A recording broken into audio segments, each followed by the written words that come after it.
Naquela noite, parecia que tudo tinha mudado em segundos. Por volta da meia-noite do dia 19, um longo som de sirene, temido por todos os habitantes de Israel, ecoou sobre Tel Aviv. Esse sinal não indica apenas um alerta aéreo. Ele também indica uma ameaça real de um ataque iminente.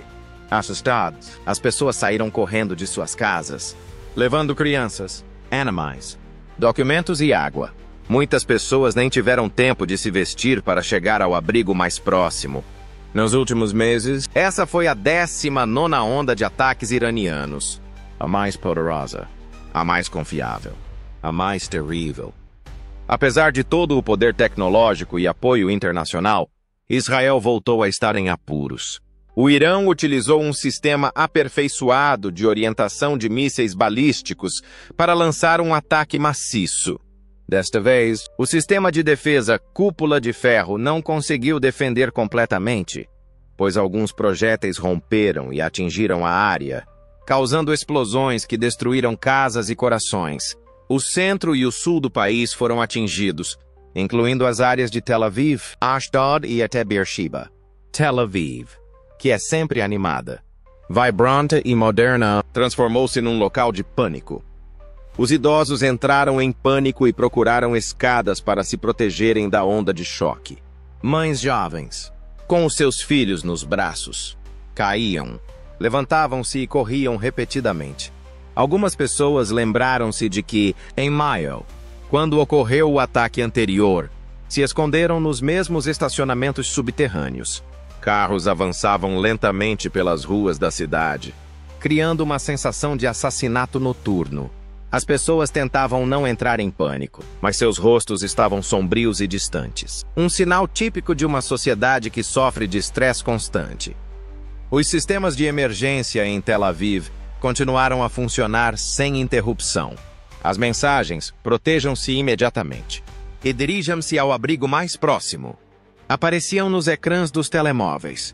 Todo o Israel estava concentrado numa coisa: qual seria o próximo alvo do ataque? Uma vez que a rádio e a televisão públicas tinham deixado de transmitir. Analistas militares afirmam que, embora o ataque iraniano seja significativo, ainda não é tão devastador quanto a população de Gaza, que está sob bloqueio constante e ataques aéreos. No entanto, pela primeira vez em muito tempo, as cidades de Israel testemunharam o que significa ser alvo de um ataque maciço com foguetes, com a possibilidade de perder o controle. Parte dos mísseis não atingiu os seus alvos porque foram interceptados.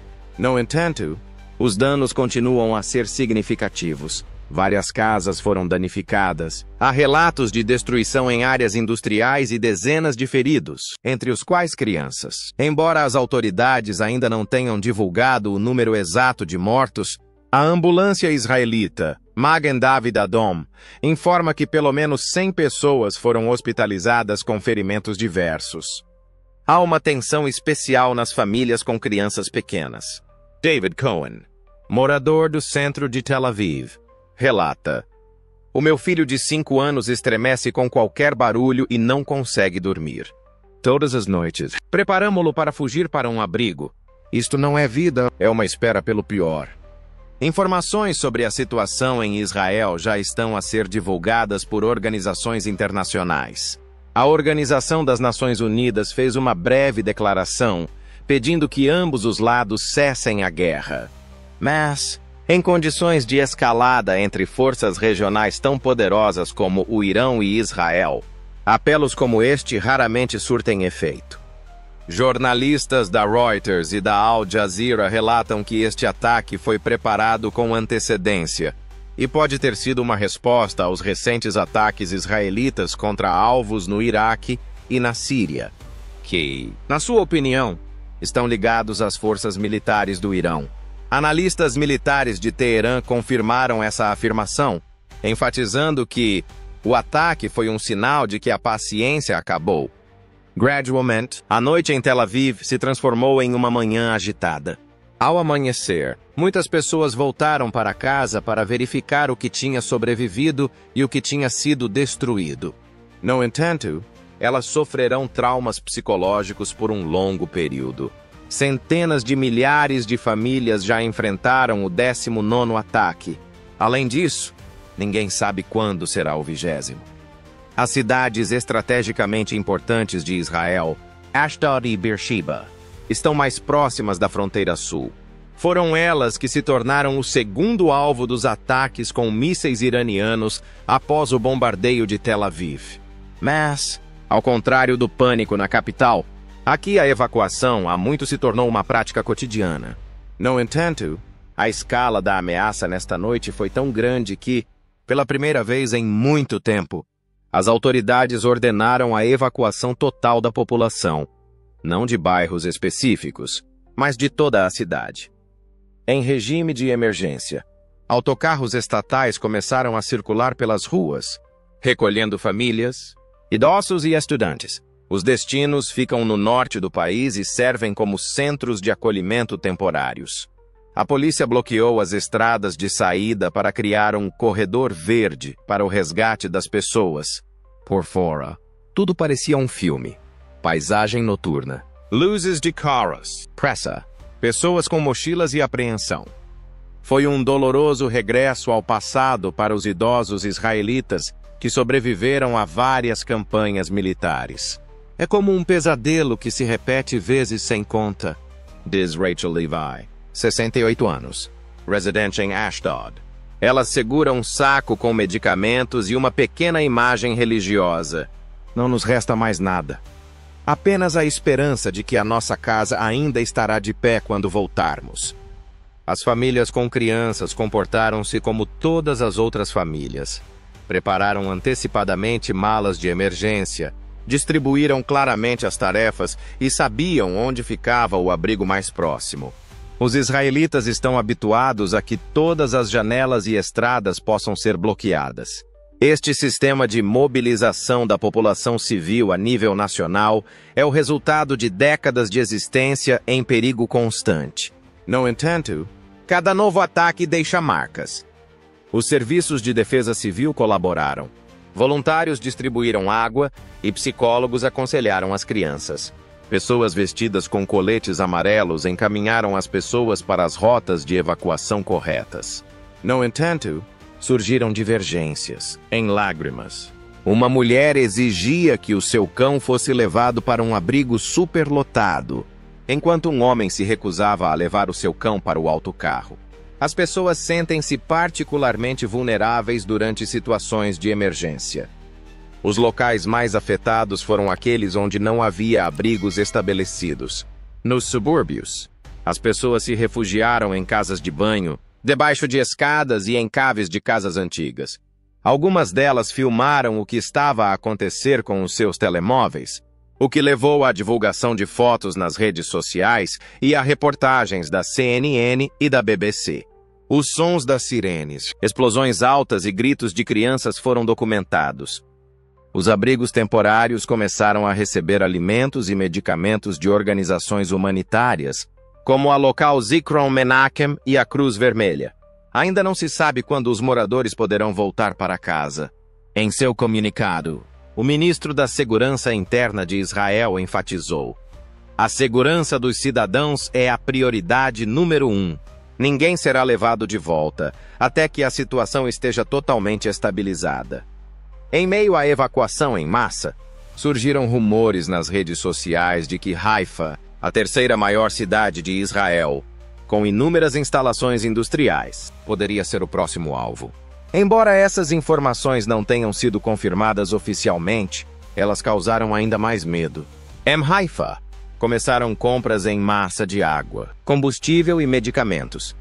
As pessoas que permaneceram em Ashdod e Beersheba foram obrigadas a se esconder em abrigos privados por vários motivos, como recusa em partir, problemas de saúde ou falta de transporte. Os soldados israelenses enviaram mais soldados e policiais para a região e declararam essas áreas como especialmente protegidas. Amfodia, outro trabalhava, médicos, bombeiros e militares. Todos sabiam que isso ainda não era o fim. Além disso, ninguém podia dar uma resposta precisa sobre o que aconteceria no dia seguinte. Afinal, Se a 19ª onda aconteceu tão inesperadamente, poderia ser ainda mais terrível. Para as pessoas comuns, essa noite foi decisiva. Não importa quem começou. Não importa o que dizem os títulos dos jornais. O que importa é que as crianças não dormem. Os idosos choram e cada explosão que se segue atinge a consciência nacional. Desde a sua primeira utilização em combate, o sistema de defesa antimísseis israelita Iron Dome tornou-se um símbolo da superioridade tecnológica e da inventividade militar de Israel. Este sistema móvel, capaz de interceptar mísseis de médio e curto alcance, salvou dezenas de vidas em cidades por todo o país. Mas o 19º ataque iraniano mostrou que mesmo o melhor escudo pode ser permeável. A imprensa local, como o Haaretz e o The Times of Israel, informou que, durante o último ataque, pelo menos 30 mísseis atravessaram a defesa do Domo de Ferro e atingiram os seus alvos. Entre eles, infraestruturas em Ashdod e bairros residenciais na zona sul de Tel Aviv. Nos últimos 3 anos, esta foi a primeira vez que um número tão grande de mísseis passou pela defesa antiaérea. O que está errado? A resposta está numa nova abordagem desenvolvida pelo Irão. Fontes do Ministério da Defesa de Israel afirmam que o ataque foi realizado usando a chamada onda de saturação, um método de lançamento simultâneo de um grande número de mísseis, excedendo a capacidade do sistema de interseção. Representantes do Exército de Defesa de Israel, IDF, afirmaram que nesta onda foram utilizados mísseis balísticos aperfeiçoados Zulfikar e Qayyam, alguns dos quais foram lançados a partir do território do Iraque e da Síria. Além disso, relatos não confirmados afirmam que alguns mísseis estavam equipados com ogivas falsas e meios de supressão eletrônica. Isso dificultou o trabalho dos radares Iron Dome, permitindo que o sistema se concentrasse em alvos menos importantes, enquanto os mísseis de combate reais se aproximavam dos seus alvos. O Irã já havia usado tecnologia semelhante em exercícios. Agora, parece que ela foi testada com sucesso em condições de combate. A olho nu, é possível ver sinais evidentes do fracasso: edifícios destruídos, buracos nas estradas, carros em chamas. Um dos projéteis atingiu um edifício de uma empresa de logística na zona industrial sul de Ashdod, provocando um incêndio que foi extinto 4 horas depois. Segundo dados preliminares, 17 pessoas ficaram feridas, 2 das quais em estado crítico, em resultado de uma segunda explosão num bairro residencial. Ao mesmo tempo, a imprensa israelita está em ebulição. A cúpula deixou passar muitos foguetes, pouco tempo. Noites indefesas? Todos esses são títulos de jornais. O Comando da Defesa Aérea do Tzahal declarou: sim, o sistema não é perfeito. No entanto, sem ela, as vítimas teriam sido 10 vezes mais. É verdade. Analistas afirmam que o Iron Dome interceptou cerca de 75% dos foguetes lançados. No entanto, o último quarto foi mais do que devastador. A questão da eficácia do sistema em conflitos modernos chamou a atenção dos especialistas. O Iron Dome foi criado para combater os ataques caóticos com foguetes do Hamas, explica o especialista militar israelita Avi Ben Shalom. No entanto, o Irão age de forma diferente. Eles usam métodos cibernéticos e radioeletrônicos, agem em sincronia e testam novos foguetes. A guerra está a acontecer a outro nível.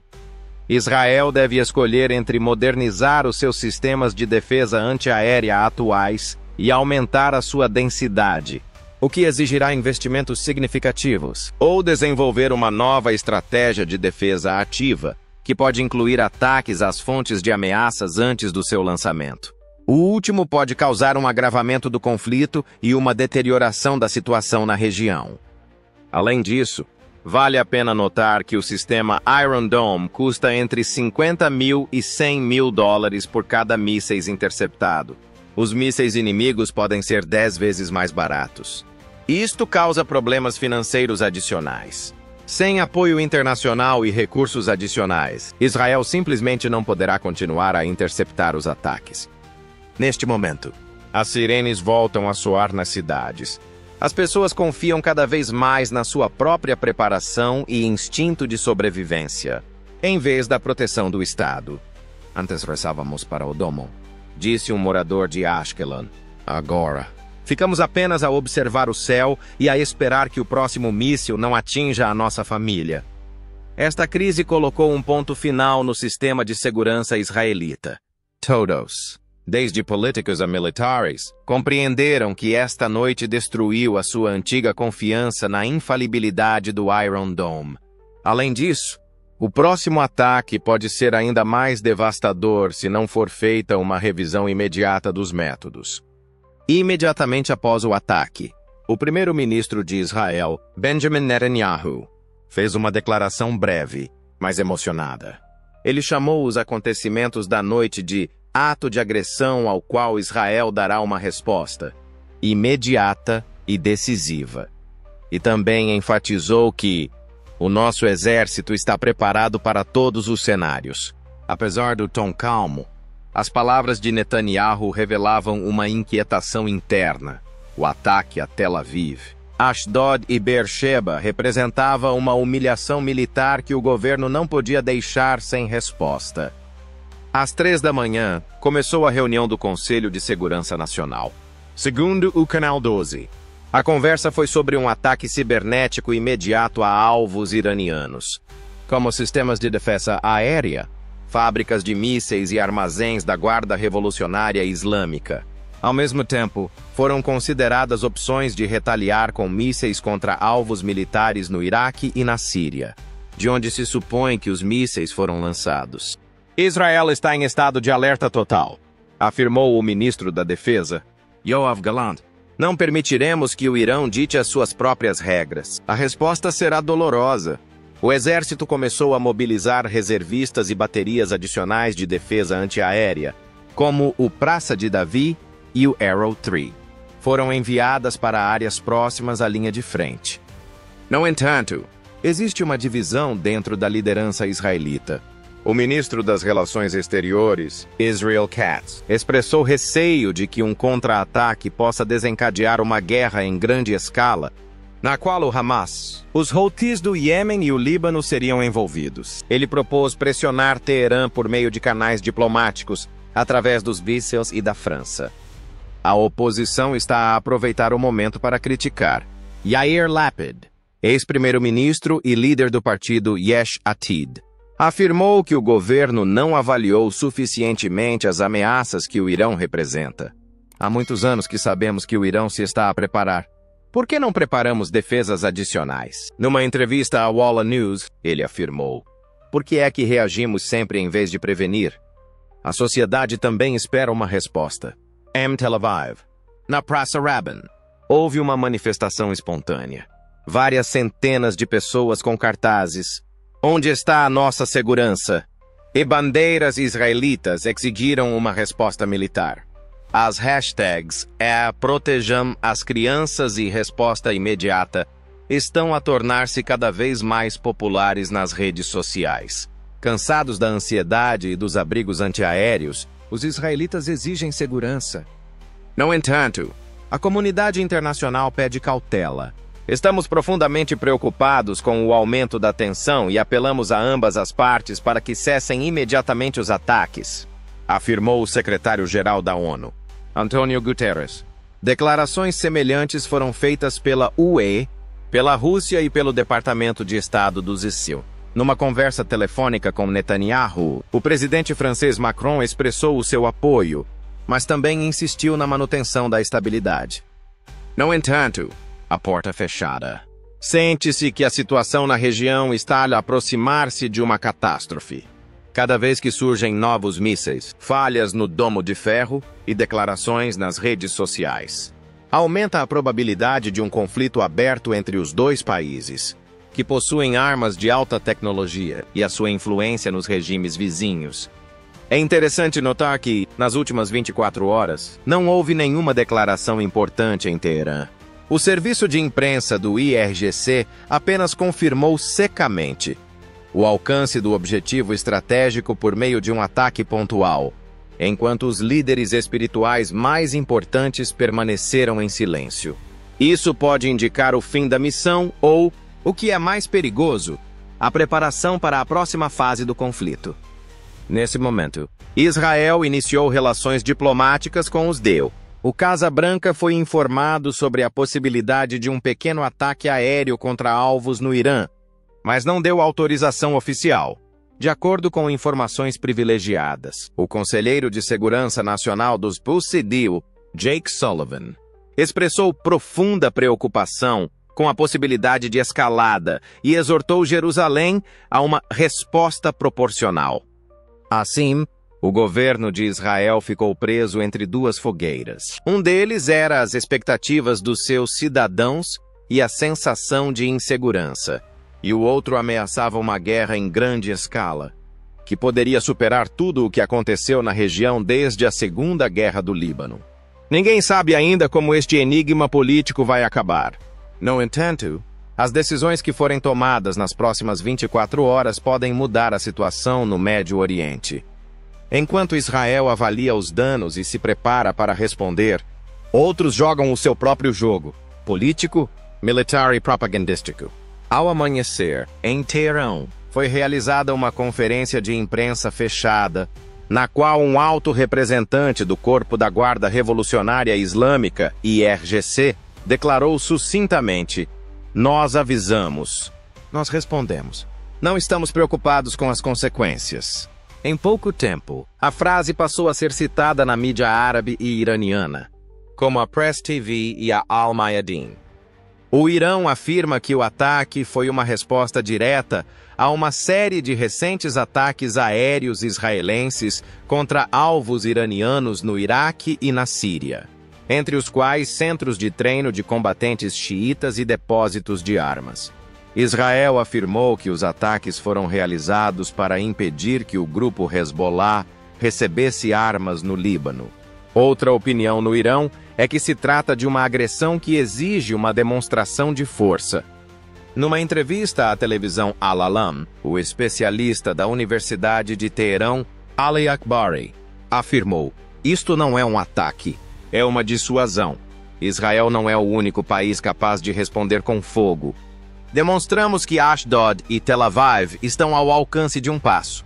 Além disso, os meios de comunicação iranianos salientam que o ataque foi limitado e pontual e que a resposta de Israel será 100 vezes mais forte se tentar desencadear uma guerra. A reação demonstrada pelo setor de Gaza merece atenção especial neste contexto. Representantes do Hamas e da Jihad Islâmica saudaram publicamente as ações do Irão, sem terem participado diretamente no ataque. Um golpe decisivo contra Israel é uma resposta justa pelos crimes contra os palestinianos em Gaza, declarou o Hamas. Este apoio, embora verbal, aumenta os receios da liderança israelita, porque Teherão pode convocar os seus aliados em Gaza e no sul do Líbano, o que pode desencadear uma guerra em várias frentes. Embora o Hezbollah ainda não tenha se pronunciado, as suas tropas já estão a mover-se nas zonas fronteiriças do Líbano. É sabido que o Hezbollah possui um arsenal de mais de 100 mil mísseis que podem atingir qualquer ponto de Israel. Em caso de conflito generalizado, a frente pode avançar para o norte, colocando a retaguarda israelita sob uma ameaça sem precedentes. Analistas da ONU e da IAEA estão a acompanhar de perto a reação do Irão e não excluem que o ataque tenha sido uma demonstração das novas capacidades dos mísseis balísticos da República Islâmica. Os serviços secretos ocidentais já sugeriram que alguns dos mísseis lançados foram aperfeiçoados com peças obtidas através de canais da China e da Coreia do Norte. Se estas informações forem verdadeiras, a pressão sobre o Irão poderá aumentar, incluindo através de novas sanções. Ao mesmo tempo, a sociedade iraniana está dividida, apesar do discurso oficial. Em Teherão, Isfahan e Mashhad, houve manifestações em apoio ao ataque, mas também houve pessoas que se mostraram descontentes. "Não queremos guerra", afirmou Ahmad Rezai, estudante residente em Tabriz, numa entrevista à BBC Persian. Não queremos que as nossas cidades também sejam o centro das atenções. Embora as políticas possam ser discutidas, precisamos de estabilidade. Embora essa voz da razão não seja ouvida nas ruas, ela expressa o profundo cansaço dos iranianos com as sanções, o isolamento e o perigo constante. A inteligência israelense também observa a atividade na Síria e no Iraque. A realocação e o reforço da segurança de instalações estão a ser realizados em áreas controladas por grupos xiitas pró-iranianos. Isso pode indicar a preparação para uma nova fase da luta ou uma tentativa de impedir um ataque israelense. Segundo relatos, as partes já estão a conduzir negociações secretas com mediadores internacionais, como o Catar e Omã. Eles estão a tentar encontrar um ponto de congelamento para evitar uma ação militar em grande escala. No entanto, o tempo está a esgotar-se. As possibilidades diplomáticas diminuem a cada novo ataque e declaração.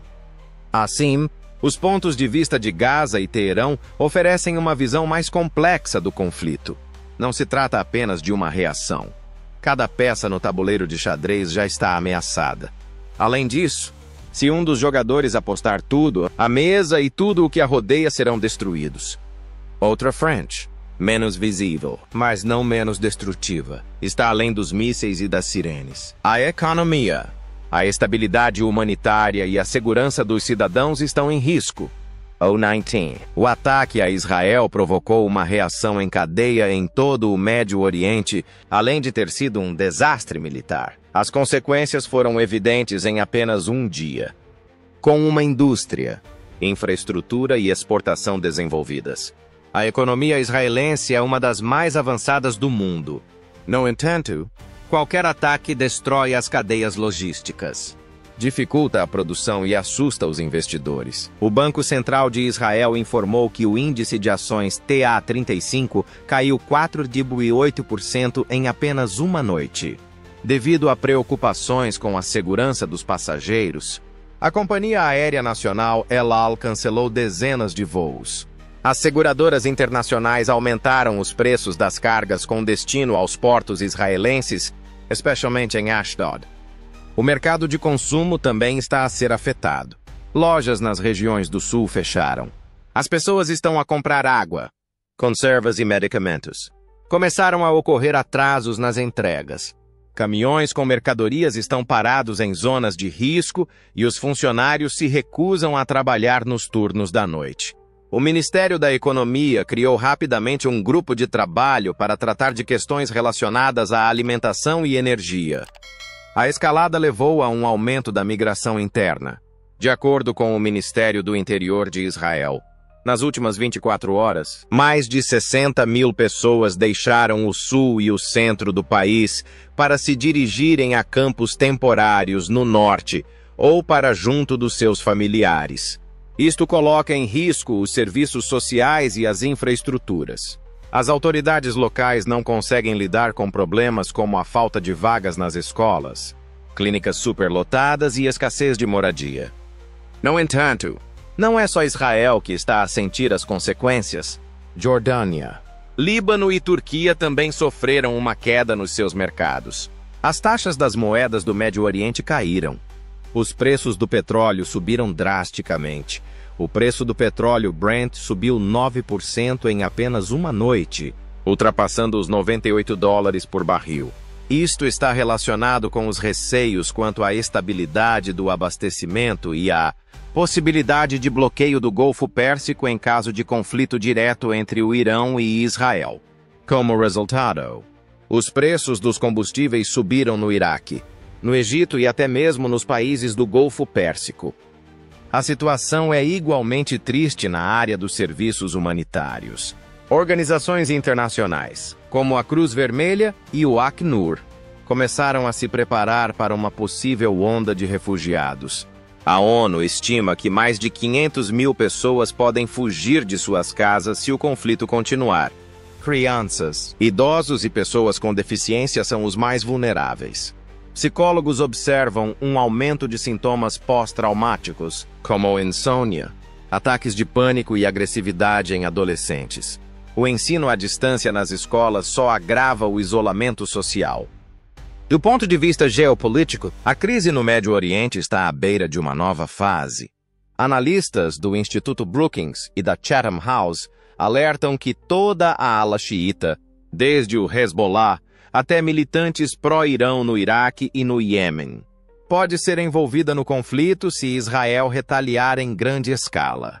Por outro lado, os Estados Unidos serão obrigados a reforçar a sua presença na região para proteger os seus aliados e interesses no setor petrolífero. Isto também representa um caminho direto para o conflito entre os países. Além disso, a cibersegurança representa uma ameaça adicional. Nas primeiras horas após o ataque, ministérios israelenses foram alvo de ataques cibernéticos que, segundo especialistas de Check Point, podem ter partido da ciberestrutura iraniana Shahid Kaveh. A ciberinteligência israelense também começou a atacar as redes energéticas do Irã em resposta.